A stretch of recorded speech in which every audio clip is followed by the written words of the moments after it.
माधवपुर नाम के एक छोटे से गांव में चंदन नाम का 17 साल का लड़का रहता था। चंदन बचपन से ही अनाथ था। उसकी माँ बीमारी से गुजर गई थी और उसके पिता एक दिन पहाड़ों की ओर काम पर गए और फिर कभी लौटकर नहीं आए।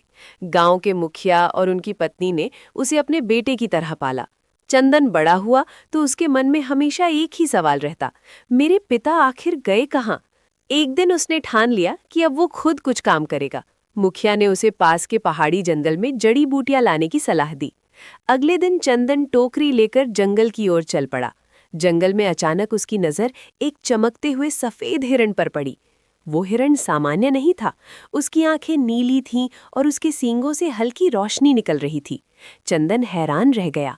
तभी हिरण इंसानी आवाज में बोला, मैं तुम्हारे पिता को जानता हूँ। चंदन डर गया, लेकिन उसके मन में उम्मीद भी जागी। हिरण बोला, तुम्हारे पिता जीवित हैं, लेकिन उन्हें बचाने के लिए तुम्हें मेरी मदद करनी होगी। चंदन ने पूछा, कैसे? हिरण उसे एक गुफा में ले गया जहां सोने के सिक्कों से भरा एक घड़ा रखा था। हिरण बोला, ये धन तुम्हारा है, इसे ले जाओ, लेकिन बदले में पूर्णिमा की रात इस पहाड़ी मंदिर में रखी एक तांबे की घंटी तोड़ देना। चंदन को बात अजीब लगी, पर पिता से मिलने की चाहत ज्यादा थी। वो धन लेकर गांव लौटा। मुखिया को जब पता चला तो उन्होंने चेतावनी दी, जंगल की जादुई प्राणियों पर भरोसा मत करो। उसी शाम एक वृद्ध साधु गांव आया। उसने बताया कि वो हिरण असल में एक शापित राक्षस है, जिसे मंदिर की घंटी में कैद शक्ति रोक रही है। अगर घंटी टूटी तो पूरा गांव बर्बाद हो जाएगा। चंदन उलझन में पड़ गया। एक तरफ पिता से मिलने की उम्मीद, दूसरी तरफ गांव की सुरक्षा।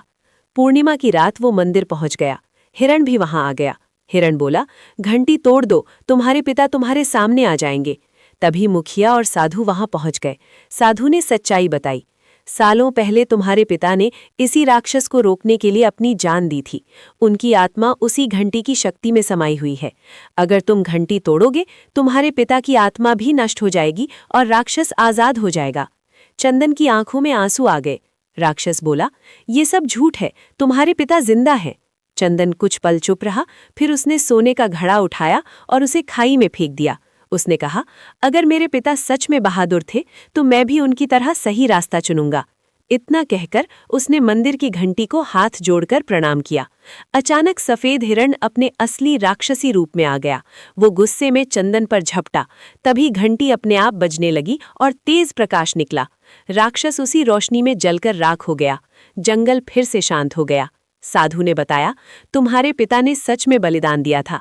आज तुमने लालच छोड़कर उनका मान बढ़ाया है। चंदन गांव लौटा। अब वो पहले से ज्यादा मजबूत और समझदार